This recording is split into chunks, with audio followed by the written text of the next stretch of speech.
All right. I put out a walkthrough kind of scouting report for the upcoming tournament, and we're in the Sunshine Glades. And now, what I really want to work on is like, what's the minimum score? Like, what is the deal? What am I trying to shoot for this week?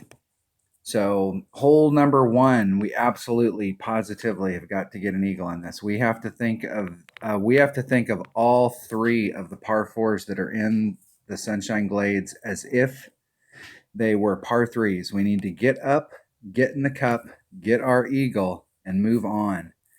This particular hole, you do have a hole in one shot, but the goal here is eagle. Sometimes you'll have to curl it around a little bit to get it up there for the hole in one shot, but eagle. So -2 on the first hole for sure. Hole number two. Definitely need to get a birdie on this, and we have a hole in one shot. There's some rough bumps here, so we have a rough bump shot here for hole in one. So this is a hole in one of a hole. I'm gonna put it down as a -1. Hole number three. We have a serious Albie look here. This is an eagle hole, so -2. And the eagle is super easy there. Okay, this is a birdie hole.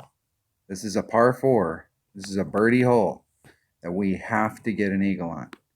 Now, it could be argued that this hole and the next par four are birdie holes, and you're shooting for that eagle.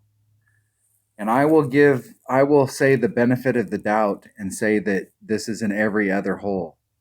But the reality is if you want to win, if you want to be up at the top and get a banner this week, when we talk about minimum scores, we're talking about, like what's the minimum score that you can shoot? And this is the score you need to be looking for to get into the weekend round. If you maintain this minimum score in the qualifying round and in the opening round, when you get to the weekend round, you will be surprised at how many people in your bracket you will be up on in tiebreakers.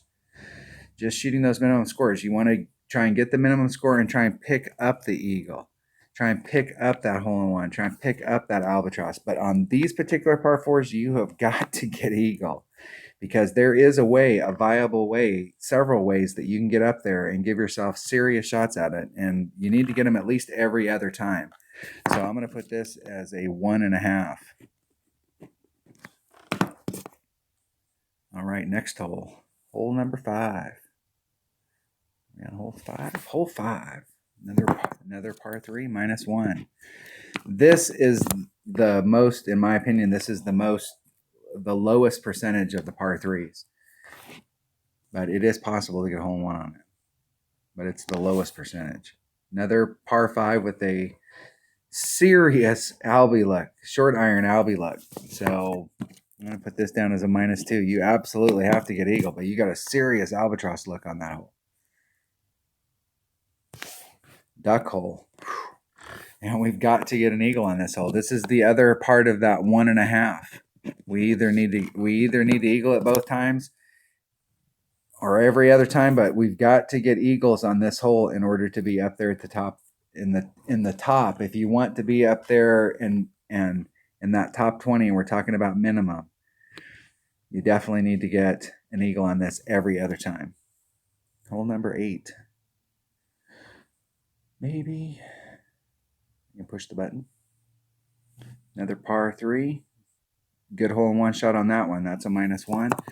And then the last hole is got a serious Albie look on that, but that's a -2. So 2, 3, 4, 5, 6, 7, 8, 9, 10, 11, 12, 13 plus the halves is -14 is what we're looking for, is the minimum. So that is the minimum,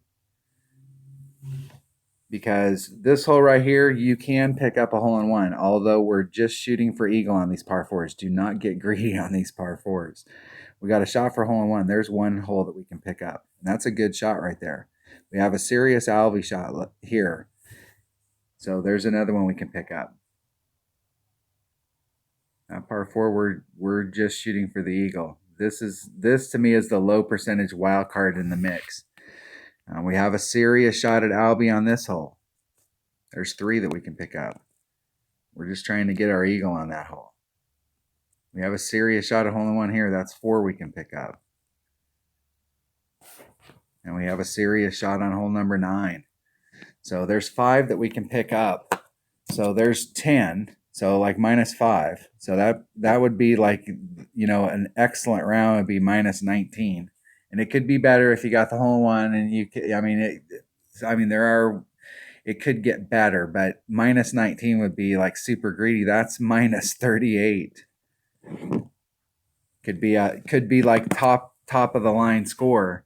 Getting better than that would be out of the stratosphere. So going into it looking at a -28 as the minimum score is crazy. But I mean, if you just look at the holes, that's really where we need to be, is a -28 is our minimum score. So, and we've got 10 shots that we could potentially pick up. And so it's easily going to be, if you look at the 10 shots and you say somebody picked up 5 and you're already at 28, that's 33. -33 is a winning round. -32, depending on tiebreakers, could be a winning round. And anything below -31, now you're caught up in tiebreakers. So the minimum score is going to get you towards that. And in this type of tournament, the minimum score is probably going to get you towards the top 20. But to win, you're probably going to have to be 33, -33 or better. That is crazy. That is a big change from the last tournament we were in, where -28 was a spectacular score. So this tournament's going to be super, super low scoring. And the weekend round comes around and it'll ramp up. That's why those tiebreakers if you come in with the minimum score in the qualifying round and the opening round, those scores will help you out a lot come weekend round, because people are still trying to ramp it up and they're focusing on trying to pick the shots up instead of trying to focus on making sure they can get to the right spot. All right, that was a little thing on how much it's going to take to win this next tournament. And now those are crazy numbers. All right, thanks for watching.